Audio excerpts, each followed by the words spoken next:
Hello dear friends, in the last lecture we learned about mechanism of photosynthesis, in which we discussed cyclic and non-cyclic photophosphorylation, two steps of light reaction, and today we are going to discuss biochemical phase, that is dark reaction, light independent reaction. So let's start. So light reaction and dark reaction, these two are the stages of photosynthesis. In light reaction, what happens? Energy is get trapped, due to which ATP and NADPH form. Energy is formed in light reaction, whereas in dark reaction, this energy is used by or used in dark reaction for the synthesis of carbohydrates from CO2. Simply light reaction में energy produce होगी और dark reaction में उस energy का use होगा for the synthesis of a carbohydrates, glucose etcetera. So let's see dark reaction.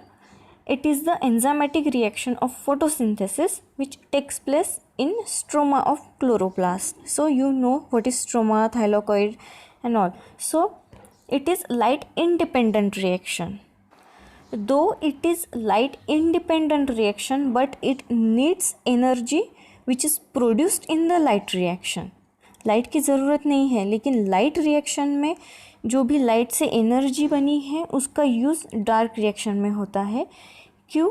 There is a conversion of CO2 to carbohydrate, means CO2 से carbohydrates बनाने के लिए इस एनर्जी का यूज़ यहाँ पे होता है. He is the scientist Melvin kelvin who discovered the sequence of dark reaction in photosynthesis. That is why it is also known as the Kelvin cycle. Before starting or before discussing it in detail, let's see what happens. Generally what happens? Light is get trapped in a light reaction, and there are two photosystems, photosystem 1 and photosystem 2. They work together, and there is a photolysis of water, from which oxygen is get liberated and H2O is from ATP synthase.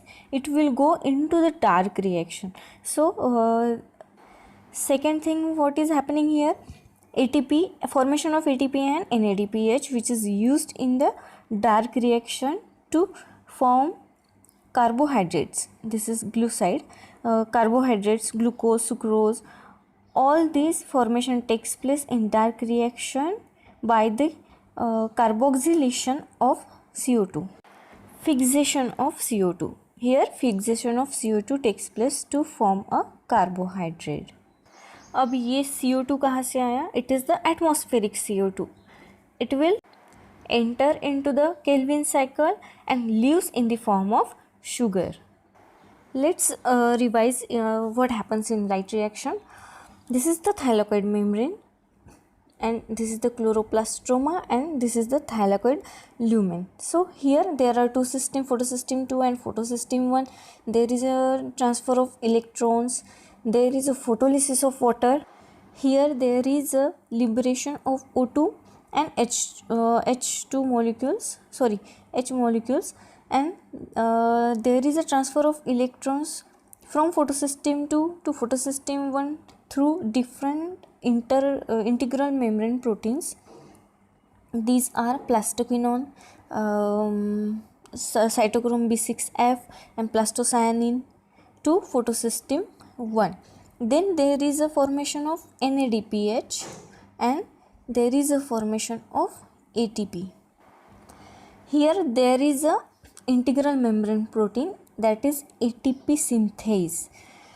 ये क्या करता है? यहाँ पे photolysis of water हुआ, O2 liberate हुआ, और ये H मॉलिक्यूल्स है, हाइड्रोजन मॉलिक्यूल्स, ये कहाँ पे जाएंगे?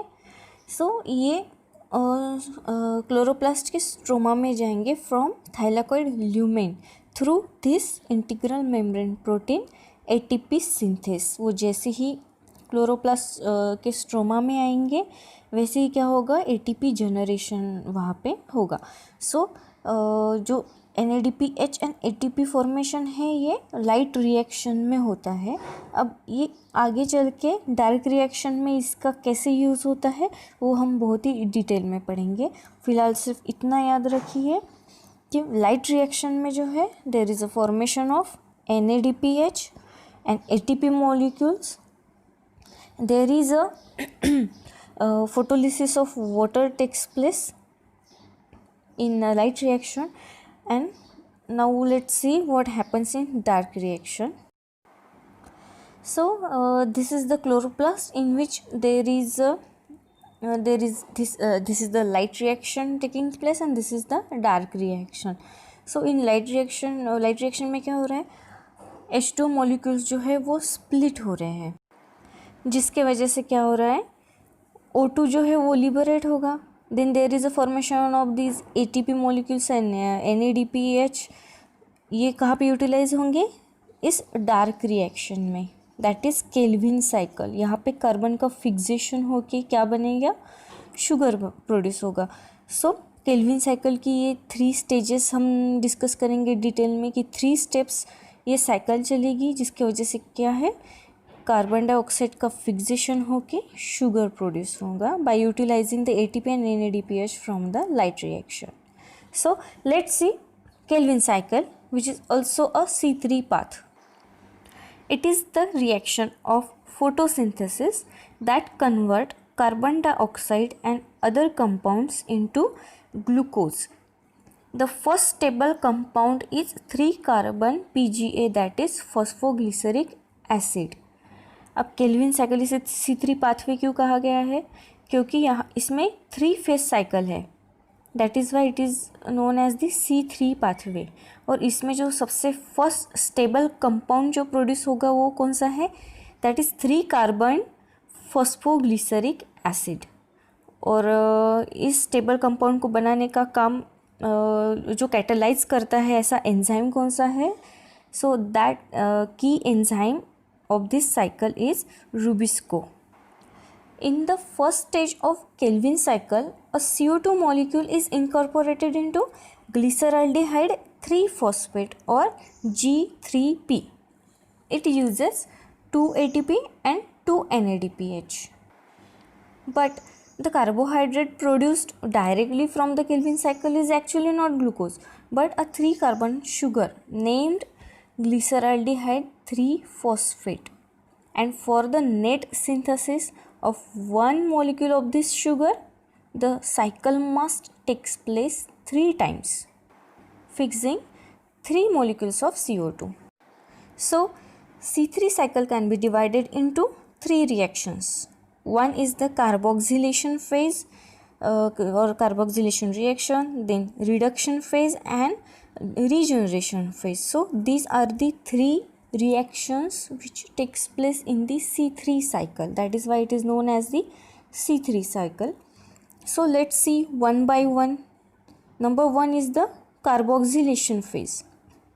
The CO2 molecule enter through stomata in the chloroplast and it accepted by 5-carbon compound ribulose 1,5-bisphosphate, that is RUBP.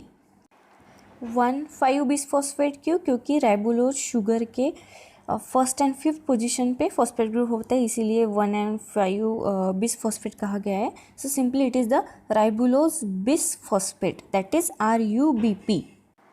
सो ये CO2 मॉलिक्यूल्स जो है फ्रॉम द एटमॉस्फेयर जैसे ही एंटर करता है क्लोरोप्लास्ट में, वो it is accepted by 5-carbon RUBP. So this RUBP is a 5-carbon compound. This is 1, 2, 3, 4 and 5.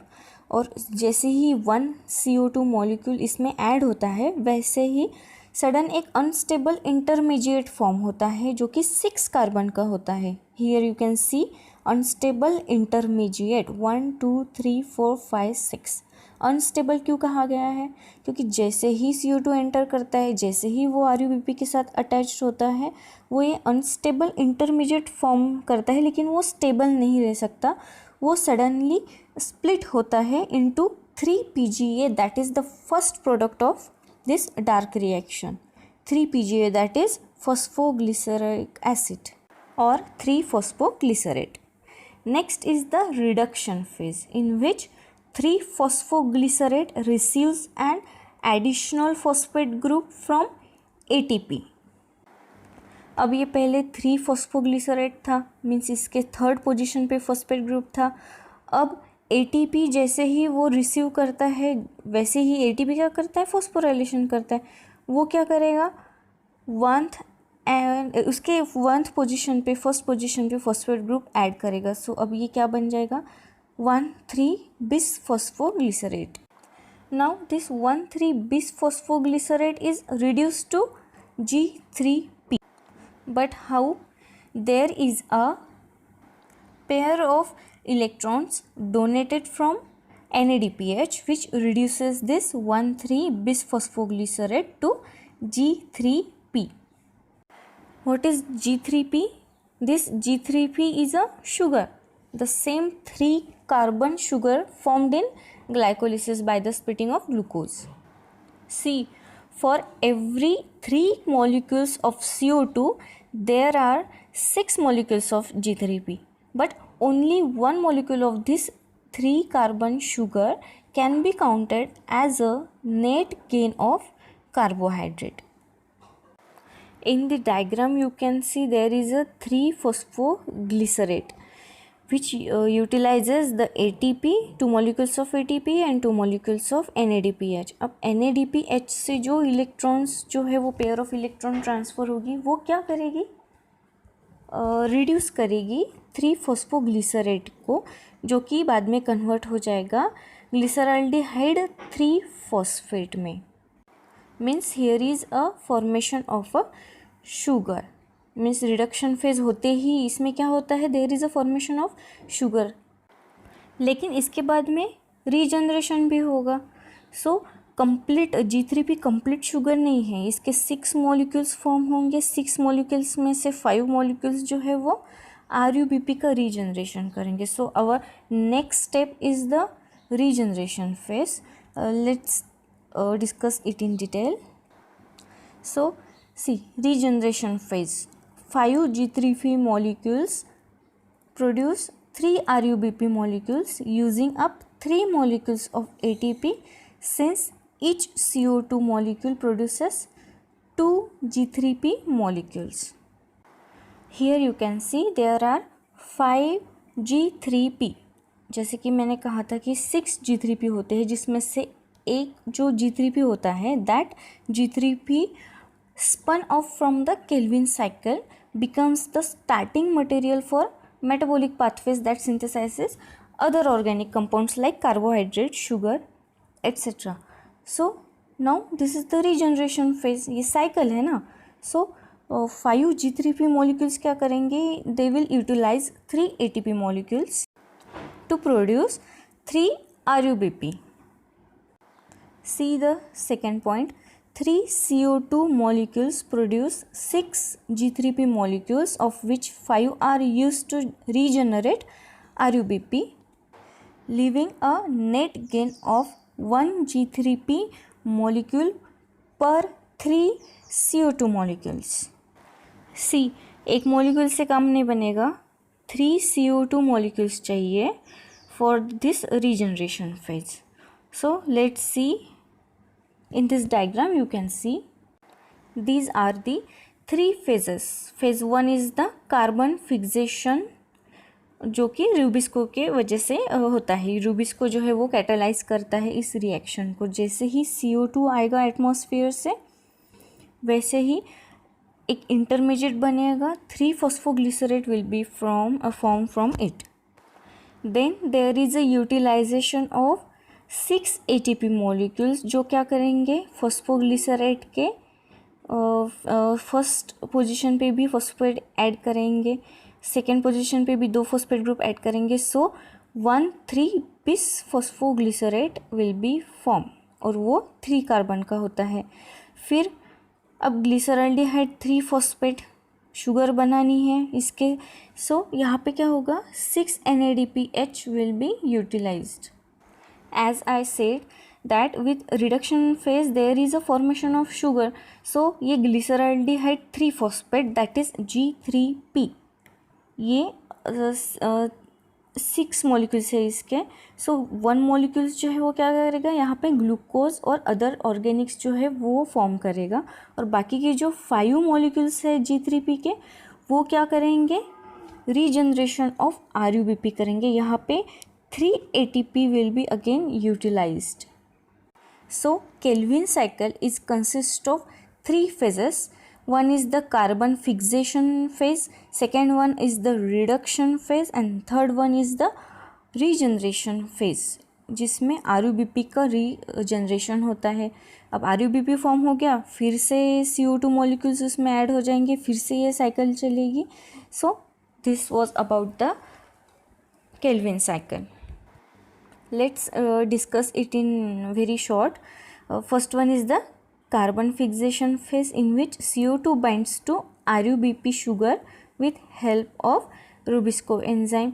फिर क्या होगा, there will be 6 carbon molecules splits into 2 and 3 carbon molecules will be formed. कौन से होते हैं वो, 3 phosphoglycerate. Second phase is the reduction phase. अब 3PGA का कन्वर्शन किस में होगा, G3P में. यहाँ पे भी ATP और NADPH जो है वो यूटिलाइज होंगे energy from light reaction. Then इस G3P का क्या होगा, there is a carbohydrate formation, means 5 जो है वो फिर रीजनरेशन फेज में जाएंगे और एक G3P से क्या बनेगा, कार्बोहाइड्रेट फॉर्मेशन होगा. So that was about the Kelvin cycle. See you in the next lecture. Thank you so much.